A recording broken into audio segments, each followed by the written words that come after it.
Est-ce que c'est les émotions qui causent les pensées ou les pensées qui causent les émotions?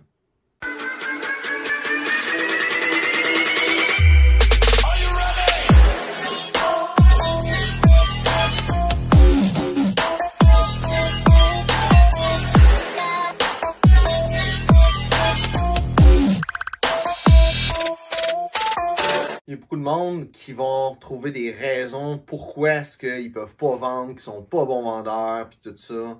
Mais le problème, c'est que le monde, ils sont arrêtés par se faire dire non.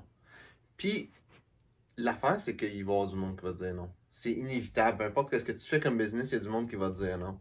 Puis l'important, c'est pas nécessairement de trouver comment devenir un bon vendeur, mais de trouver comment trouver les personnes qui vont croire en qu'est-ce que tu fais, puis qui vont déjà être vendus, dans le fond. Parce que c'est juste les premières ventes qui sont les plus importantes. Après ça, ben, tu vas avoir la notoriété, puis ça va être de plus en plus facile. Il y a un film que j'aime bien, puis c'est Kick-Ass. Puis qu'est-ce que je trouve le fun avec ce film-là, c'est que je trouve qu'il y a un gros lien avec l'entrepreneuriat. Puis, en gros, si t'as pas vu le film, c'est l'histoire d'un gars qui veut devenir un super-héros. Puis la première fois qu'il veut devenir un super-héros, il se fait poignarder, puis ça marche pas. Puis il dit encore qu'il veut rester super-héros, il continue d'essayer de sauver le monde, puis tout ça. Puis quand tu le regardes au début, tu te dis ce gars-là, c'est un espèce de loser. Mais il y a un effet qui se passe au travers du film. C'est la même personne qui porte le même linge, puis à la fin du film, tu le vois comme un héros. Puis, souvent, quand tu te lances en affaires, c'est à peu près la même chose qui se passe. Tu sais, c'est pas nécessairement que le monde va te voir comme un loser, mais tu vas arriver et tu vas pas avoir de crédibilité. Puis la crédibilité va venir avec le temps.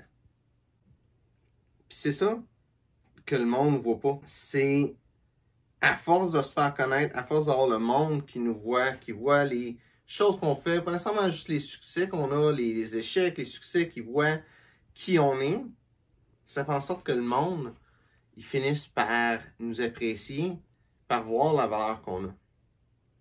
Puis c'est un effet que je vois beaucoup en affaires, le monde qui commence, j'ai tout le temps du monde qui sont récalcitrants à faire affaire avec le monde qui commence en affaires. Mais pourtant, c'est juste de continuer. Puis l'expérience que le monde va avoir de toi, l'idée, la vision que le monde va avoir de toi va juste changer avec le temps, à la force des choses.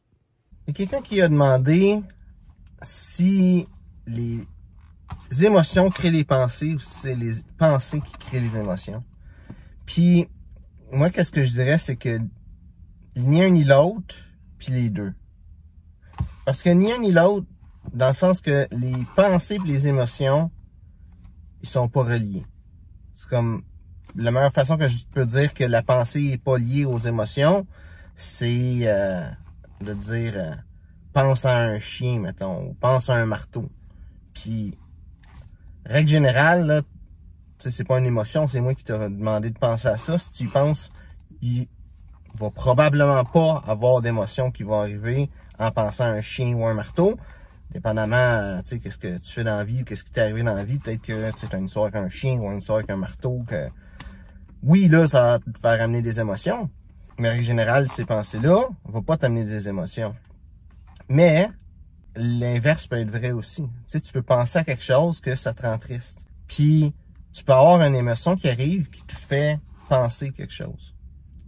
Avec l'inverse, c'est un peu plus dur parce que de faire vivre une émotion sans que tu penses à rien, c'est un peu plus dur à faire. Par contre, un exemple, c'est si tu te cognes l'orteil, tu te fais mal, t'es dans maudit. Tu sais, c'est pas une pensée. Tu t'es pas dit... hey, j'ai mal à l'orteil, puis là, tout d'un coup, t'es en maudit. C'est pas ta pensée qui a créé l'émotion. L'émotion est arrivée d'elle-même. Ou, tu sais, quand tu regardes un film qui est triste, ben, si t'es triste, mettons, ben, ça aussi, c'est une émotion qui vient de nulle part. Ben, nulle part. Qui vient pas d'une pensée, c'est plus ça que je veux dire. Fait que les émotions et les pensées sont séparées. C'est juste que l'un et l'autre peut créer l'une ou l'autre. Puis, c'est le fun de savoir ça parce que les émotions n'ont pas vraiment de contrôle dessus. Tu sais, quand t'es fâché parce que tu te cognes l'orteil, tu sais, tu peux être capable de gérer ta colère puis être moins fâché, mais sais, les émotions vont venir pareil. Tu sais, si quelqu'un que t'aimes meurt, ben, tu vas être triste. Puis, c'est le même, c'est normal. Tu sais, ça arrive des émotions. Comme la peur avec, c'est une émotion, c'est normal. Tu sais, mais les pensées, tu as un contrôle là-dessus. Puis là où ce que le monde voit pas ce contrôle-là, que c'est vraiment nocif, c'est, tu sais, le phénomène de la dépression. Tu sais, quand quelqu'un est déprimé, qu'est-ce qui se passe vraiment, c'est que il y a une émotion négative ou une pensée négative, peu importe d'où ce que ça commence, on s'en fout en réalité, hein, parce que qu'est-ce qui se passe, c'est qu'il y a cette émotion négative-là qui va faire en sorte que la personne va avoir une pensée négative. Puis la pensée négative va amener d'autres émotions négatives. Puis ces émotions négatives-là vont ramener d'autres pensées négatives. Puis ça va faire un cercle vicieux. Puis la personne va être de plus en plus triste, de plus en plus déprimée ou de plus en plus apathique. Il y a plein de façons de gérer ses émotions, de gérer sa dépression. C'est pas nécessairement des bonnes façons de faire. Mais chaque personne a leur façon de vivre avec ça. Puis, il y a ça, il y a tu sais, plein d'autres phénomènes comme ça, où ça va être une émotion, puis une pensée que les deux vont faire un cercle vicieux. Mais il faut savoir que ça peut être initié. Puis, tu pourrais arriver, quand que tu te sens bien, te dire toutes les choses qui vont pas bien dans ta vie. Puis faire cette grosse liste-là, puis te sentir mal parce que, hey, ça va pas bien. Puis continue de dire que, hey, non, mais ça va pas bien à cause de ci, de ça. Puis là, tu remarques toutes les choses qui vont pas bien. Tu te sens encore de moins en moins bien. Puis tu pourrais provoquer une dépression. Volontairement. Puis là, je sais, c'est stupide à faire, mais ça se ferait. Mais l'inverse aussi est faisable. Tu sais, tu peux faire la liste de toutes les choses qui sont extraordinaires dans ta vie et te sentir bien avec ça. Puis avec ce sentiment-là, que, hey, tu te sens bien, c'est le fun, tu sais, réaliser que, hey, là, tu te sens bien, la vie est belle, puis tout ça, puis faire le cercle, l'inverse du cercle vicieux de la dépression. Puis ça peut être bon pour tout. Tu peux créer des pensées comme que tu veux, tu as le contrôle sur tes pensées. On s'en rend pas compte, mais on a le contrôle sur nos pensées. Et à l'opposé aussi, quand quelque chose t'arrive, tu as une émotion qui arrive, l'émotion, tu as un certain degré de contrôle sur l'intensité, mais pas sur le fait qu'elle va arriver.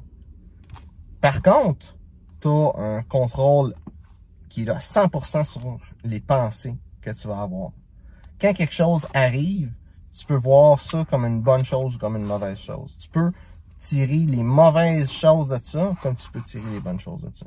Puis c'est important de faire ça, de prendre ces pensées puis les utiliser pour grandir, se sentir mieux, être heureux, plutôt que pour se rabaisser.